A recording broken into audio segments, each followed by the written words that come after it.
Et tous les secteurs ne sont évidemment pas égaux face à cette crise. La culture, vous venez de le voir, crie son désarroi. Des milliers d'emplois ont été perdus dans le pays, encore tout récemment, chez L'Oréal ou chez Solvay. Et il y a toutefois des secteurs qui continuent à engager. C'est le cas par exemple dans les domaines de la construction et du numérique. Vinciane Vautron, Guillaume Wolf. Depuis qu'il passe ses journées à 12 mètres de haut, la vue et la vie de Julien ont changé. On va enlever l'ancienne platine, mettre une nouvelle. Cet électricien remplace d'anciennes lampes d'autoroute par des LED. En juillet, en pleine crise sanitaire, il a décroché son premier CDI dans un secteur, une entreprise où le boulot ne manque pas. Il y a énormément d'activités dans l'entreprise, qu'il y a énormément de travail à fournir dans la province de Liège.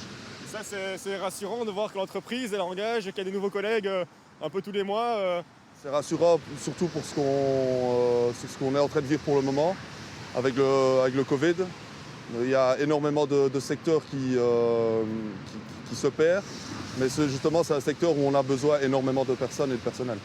La construction est l'un des secteurs qui a continué à recruter. Ce patron a engagé 15 personnes ces derniers mois. Son activité n'a tout simplement pas souffert de la crise. Au vu du bilan financier de l'année, on n'est pas impacté par le coronavirus. On a de la chance d'avoir beaucoup de travail et des contrats qui nous permettent de travailler en respectant les distanciations et les règles de sécurité, donc ça va. Mais la construction est une exception, car au niveau global, le chômage en Wallonie est reparti à la hausse en 2020, plus 6000 demandeurs d'emploi, mais cela aurait pu être pire. L'emploi a été protégé par le chômage temporaire et l'action du Forem. Nous identifions les demandeurs d'emploi qui ont été licenciés suite à un problème Covid. Et ceux-là, on se dit, sont très employables. Et donc, nous avons fait le pari, nous les rappelons dans les 48 heures pour les relancer sur le marché de l'emploi.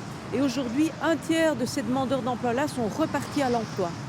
Après les secteurs qui ont résisté, il y a ceux qui ont explosé. Exemple, le numérique. Ici, on fait de la visualisation 3D de plans d'architectes. Ce patron a profité du temps mort du premier confinement pour développer de la visite virtuelle. Une option que l'on a activée, qui plaît beaucoup à nos clients, c'est la possibilité d'activer ou désactiver le mobilier et donc de voir aussi concrètement ce que le client va acheter comme appartement.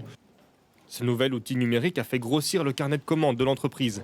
Le patron a donc dû engager de nouveaux profils très recherchés comme celui de Marie, à cheval entre l'architecture et l'infographisme. Aujourd'hui, c'est quelque chose que beaucoup de bureaux recherchent, notamment de l'architecture, parce que c'est un peu nouveau, ce concept de faire des images réalistes. Donc ils cherchent beaucoup des jeunes qui viennent de sortir de l'école. Cette année, cette PME d'une quinzaine de travailleurs a engagé 3 personnes et ça ne devrait pas s'arrêter.